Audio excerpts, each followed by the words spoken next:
ఒక ఊరిలో నరేష్ అని చిన్న పిల్లవాడు ఉండేవాడు. చదువుకి పెద్దగా ఆసక్తి లేకుండా రోజంతా ఆడుకోవడానికే ఇష్టపడేవాడు. ఒకరోజు నరేష్ వాళ్ళ తాతయ్య ఒక చెట్టు దగ్గర కూర్చుంటాడు. నరేష్ అక్కడ ఆడుకోవడం చూసి నరేష్ని పిలుస్తారు.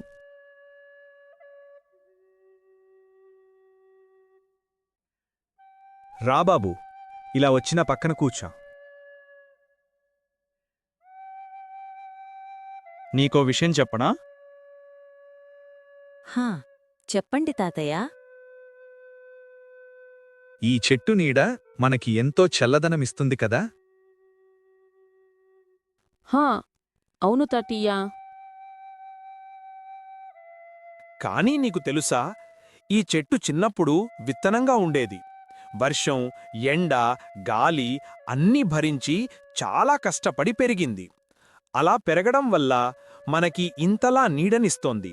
అలానే మనం కూడా కష్టపడి మన పని మనం చేసుకుంటే అలా సుఖంగా ఉండగలం. నేనిప్పుడు ఏం చెప్తున్నా అంటే, నువ్వు ఇప్పుడు కష్టపడి చదువుకుంటేనే నువ్వు పెద్దవాడివైనప్పుడు చాలా సుఖంగా ఉంటావు. అప్పుడు నరేష్ ఆలోచనలో పడతాడు. ఇప్పుడు చదువుకుంటే నేను పెద్దయిన తర్వాత చాలా సుఖంగా ఉంటాను అని అనుకుని అప్పటినుంచి చాలా శ్రద్ధగా చదువుకుని పరీక్షల్లో మంచి మార్కులు తెచ్చుకునేవాడు. ఈ కథని